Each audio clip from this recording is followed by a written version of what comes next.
suis Robin, chanteur de Centenary Hawk. Et je suis Pierre, donc auteur et dessinateur de bande dessinée, donc pour Exilium.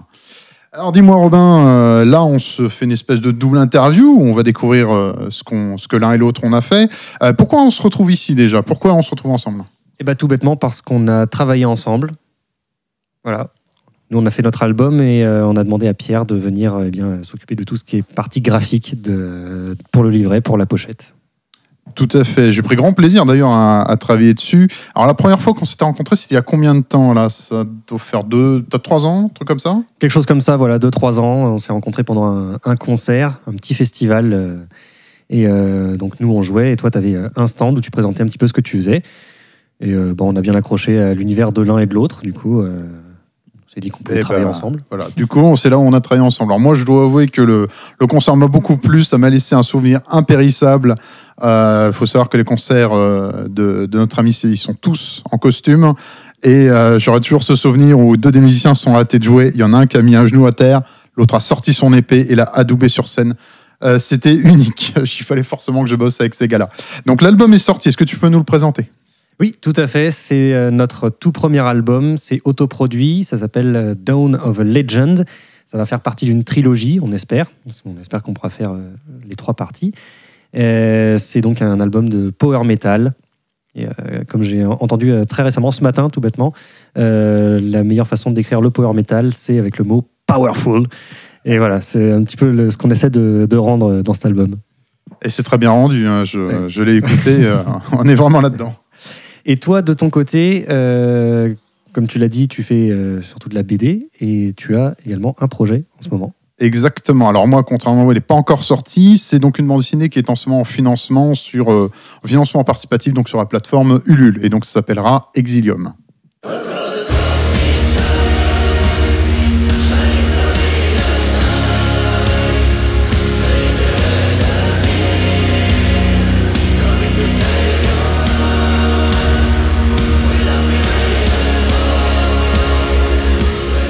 Et du coup, est-ce que tu peux nous parler de la BD, nous raconter un petit peu de quoi ça parle?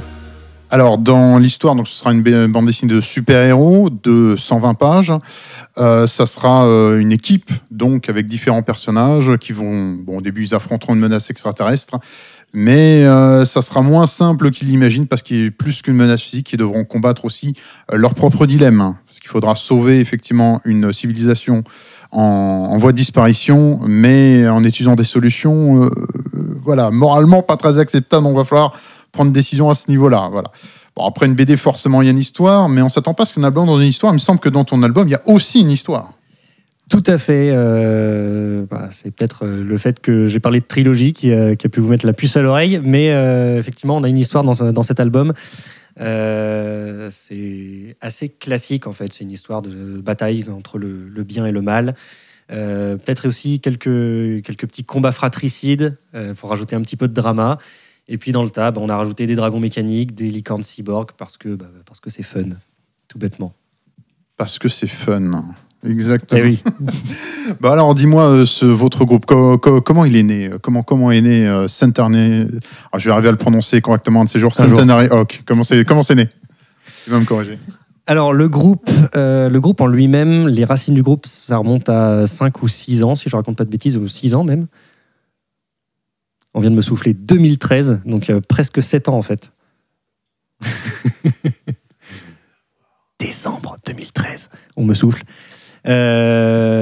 C'est parti en fait de 4 membres à la base, dont Julien le guitariste et Quentin le bassiste qui sont là depuis le début.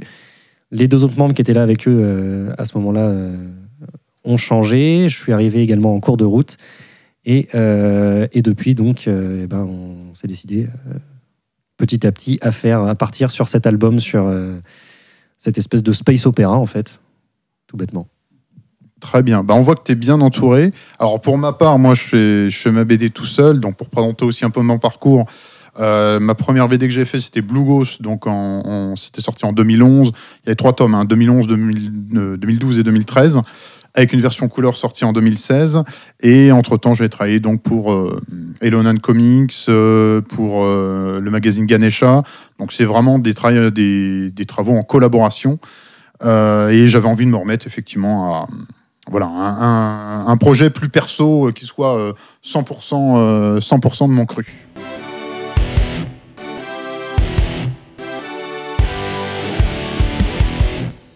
Du coup, est-ce que tu peux nous présenter les personnages de la BD que tu nous prépares ? Alors, nous avons donc 4 personnages principaux. Il y a d'autres personnages secondaires qui apparaissent aussi. Donc, ils constituent l'équipe Hope Forever. Ouais, c'est comme Power, il faut le prononcer à l'anglaise, ça fait mieux. Donc, nous avons le chef d'équipe, le Captain Avum. Beaucoup de gens m'ont dit qu'il faisait penser au Silverhawk ou enfin des vieux dessins des années 80. Bon, c'est un personnage avec des ailes, c'est le leader de l'équipe. On a Ignis, qui est une femme géante avec des grandes épées en forme d'équerre. Et on a 2 personnages donc, qui sont un homme-chat et une femme-chat, et des personnages donc, d'origine extraterrestre qui ont rejoint l'équipe et voilà, qui ne savent pas ce qui est advenu de leur monde. Est-ce qu'il existe encore ? Est-ce qu'ils vont le retrouver un jour ? Et ils sont un peu isolés sur ce monde, juste tous les 2. Mais alors, dis-moi, toi, tu as pu avoir un aperçu. Est-ce qu'il y a un personnage que tu préfères ? Lequel est ton préféré ? Oui, effectivement, j'ai eu le droit à un petit aperçu, une petite avant-première. Ouais, moi, il y a 2 personnages pour moi qui ressortent. D'abord, Félès, qui... L'homme-chat, l'un des hommes-chats. L'un des hommes-chats qui... Je ne sais pas si c'est le personnage principal, mais en tout cas, c'est le personnage qui m'a paru être le plus important dans l'histoire d'une certaine manière. Celui dont on peut se rapprocher le plus, en tout cas, en tant que c'est celui qui aura le plus de dilemmes moraux, effectivement, à résoudre. Il est pétri de défauts, et en même temps, comme c'est lui qui est le plus à agir, il va falloir qu'il se remette en question pour trouver les bonnes solutions, effectivement. Et un deuxième personnage, tu lui disais ? Oui, le personnage de Geek Boy, qui est un personnage qui est plus au second plan, mais qui m'a beaucoup plu également, le personnage de support, comme tu le disais un petit peu plus tôt, hors caméra. Exactement. Alors, il est sur la couverture, c'est vrai que j'ai moins présenté dans la promo. Bon, il faut dire que comme c'est le personnage de... Voilà, c'est un peu le Alfred, donc il n'a pas vraiment de costume. Je me suis concentré là-dessus, mais je suis content, effectivement, de voir que malgré qu'il ait un rôle secondaire, il était marqué. Et, donc, ça veut dire que le personnage est quand même réussi. Oui, il a quelques petits moments qui sont à lui, où il remet un petit peu des personnages à leur place, et j'ai trouvé ça assez sympa.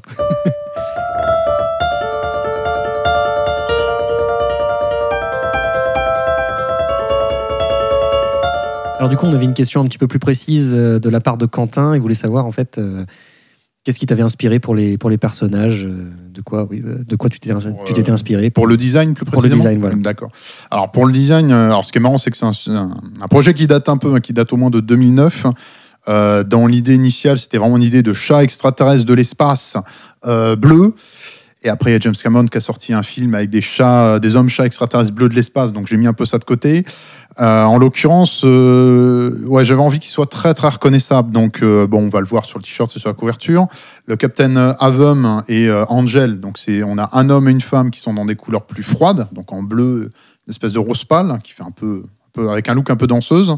Et de l'autre côté, on a Félès et Ignis. Donc, ils sont eux dans des couleurs chaudes. Donc j'ai mis un homme, une femme en couleur froide, un homme, une femme en couleur chaude, et je voulais vraiment que chacun soit assez différent. Comme il y en a 2, c'est un homme-chat, une femme-chat, donc c'est des animaux. Donc il fallait aussi qu'il y ait un autre animal, donc le Captain Avum, qui est un peu un oiseau. Donc vraiment c'est tout un mix de choses pour que ça soit très, pour que ça s'harmonise bien, pour que chacun ait son propre style. Mais en même temps que ça s'harmonise. D'ailleurs, on remarque qu'il y a des détails de costumes qui se retrouvent. Par exemple, la forme des gants, sur certains personnages, se retrouve d'un personnage à l'autre. Donc, c'est une manière d'harmoniser que j'ai utilisée pour qu'ils soient tous différents, mais qu'en même temps, on s'y retrouve et que ce soit homogène.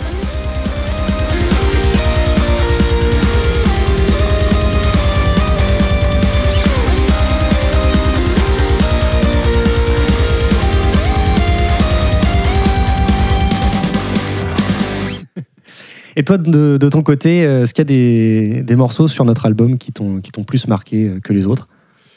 Alors là, tout l'album m'a laissé sur place. Quand je l'ai récupéré, après, je suis rentré en l'écoutant en voiture. Je me suis dit qu'il fallait pas trop que je l'écoute, sinon j'allais conduire trop vite, tellement j'étais à fond. Non, après, j'adore Minds of... je sais jamais savoir si je prononce comme il faut. Minds of Galeon. Alors là, ça c'est la chanson galvanisante par excellence. J'étais complètement à fond. Après, il y a une des pistes peut-être un peu cachées qui, à la fin, je révèle pas trop, mais restez bien jusqu'à la fin de l'album quand vous l'écoutez. Il y a une petite piste un peu en musique, un peu en midi, qui est un peu cachée. Ça a vraiment beaucoup de charme. Oui, du coup, seulement si vous avez l'album en physique.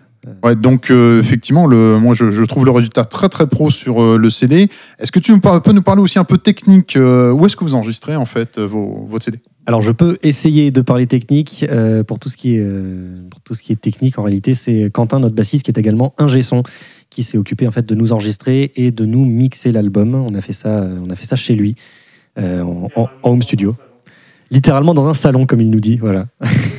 Et du coup, voilà, c'est lui qui s'est occupé un petit peu de tout ça. Il nous a bien aidé sur ce coup-là. Et surtout, ça nous a permis d'économiser pas mal parce que les sessions d'enregistrement, en général, ça coûte une blinde, sans parler du mixage et du mastering. Il a tout fait lui-même. Donc, merci Quentin. Comme ça. Quentin qui nous regarde avec un regard complice depuis les coulisses et qui apprécie ses éloges à son égard. On a parlé un peu technique, on a parlé un peu objet. Il y a forcément dans nos corps de métier un peu de goodies, d'accessoires, de choses comme ça. Qu'est-ce que vous avez, vous, comme goodies? On a plein de choses. On a notamment donc des t-shirts, des nouveaux t-shirts, parce qu'on avait d'anciens modèles que je n'ai pas sur moi là en ce moment. J'ai pris le t-shirt d'un autre groupe. C'est pas particulièrement triple publicité. Il fait aussi de la publicité pour des gens qui sont pas là. Mais du coup, voilà, on a des nouveaux t-shirts avec un nouveau logo que tu as fait, en fait. Enfin, pas un logo, mais un dessin que tu as fait. Oui, une illustration inédite avec un des fameux nains de la mine de Galons que j'ai tant apprécié. Voilà. Qu'on apprécie énormément. On aime beaucoup ce nouveau t-shirt qui est donc disponible depuis peu de temps sur Teasily. On a également, du coup, des mugs. J'en ai pas. Voilà, super mug. Je peux le montrer directement à la petite caméra. Alors, monte à la petite caméra de avec secours. Le fameux dessin des nains qui est également sur le t-shirt, parce qu'on l'aime beaucoup. On a également les anciens t-shirts. Il me montre notre ancien t-shirt. Voilà. Classique, hein, c'est juste le logo du groupe. Et on a également, des décapsuleurs. Tant qu'il y a du bon métal, hein, de la bière et des décapsuleurs, tout va bien. Puis le décapsuleur, oui, c'est universel. Pour ceux qui en boivent. Moi, personnellement, je n'en bois pas. Ça ne fait d'ailleurs pas partie des contreparties que je vais mettre, parce que j'ai donc moi aussi des produits dérivés, notamment effectivement des t-shirts, des ex-libris, et dans les contreparties de mon financement, disons que l'accessoire phare, le truc qui fait bien, c'est l'album édité avec une couverture unique que je dessinerai donc à la main. Voilà. Oui, si vous mettez un peu le prix, vous avez votre album à vous. Je ferai imprimer une couverture donc vierge et sur laquelle je dessinerai une couverture unique, rien que pour vous. Oui, tu as quelques exemples déjà sur ta page Ulule. Effectivement, ça fait envie.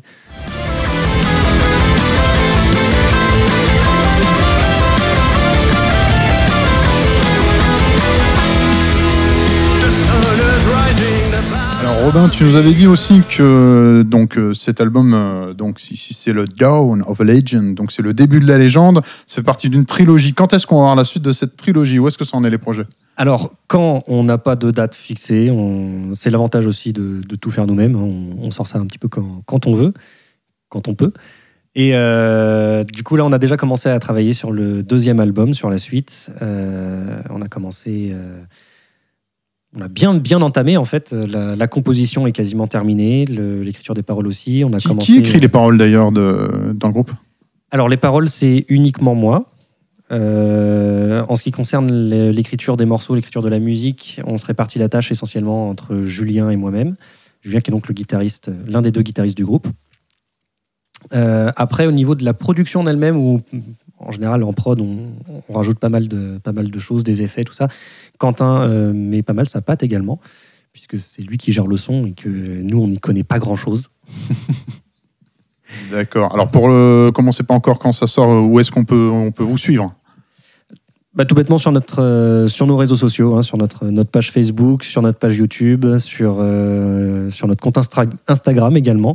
Et toi, de ton côté, après Exilium, est-ce que tu as des choses de prévues? Alors Exilium, au niveau des dates, déjà la campagne de financement participatif se finit le 20 juillet, donc ça va pas tarder, pour une sortie prévue en fin d'année, donc pour décembre 2020, pour Noël. J'ai quelques projets effectivement prévus pour la suite, dont certains en collaboration, donc je ne vais peut-être pas parler tout de suite, il faut être sûr que ça se fasse, Mais sinon, c'est sûr, je continuerai à travailler pour Elonan Comics. D'ailleurs, fin d'année, on sort Elonan Heroes 6, donc qui est le magazine des personnages de Elonan Comics. Toujours un petit lien en description au passage. Et je ferai différents festivals en fin d'année, donc pour le promouvoir. Après, pareil, on va mettre un petit lien. Vous pouvez me suivre sur Facebook, aussi sur Instagram. Et du coup, on retravaillera ensemble sur notre second album, peut-être même le troisième. Et même le troisième, tout à fait. Moi, j'étais très content de travailler là-dessus. Donc, je travaillerai avec vous avec plaisir. Le plaisir sera partagé. Parfait. Du coup, on vous remercie d'avoir regardé cette double interview jusqu'à la fin. On vous rappelle que vous avez donc le lien pour la campagne Ulule pour soutenir la BD de Pierre, Exilium, en description. Et dans la description, vous avez également le lien pour acheter l'album physique de Centenary Hawk. Et écoute, moi j'étais très content de faire cette interview avec toi, très content aussi d'avoir travaillé avec vous sur l'album. Voilà. Nous également, on était très contents de bosser avec toi. Parfait. Écoute, on se dit à la prochaine. On vous remercie encore. Prenez soin de vous, prenez soin de vos proches, soutenez les artistes qui vous font rêver et à la prochaine.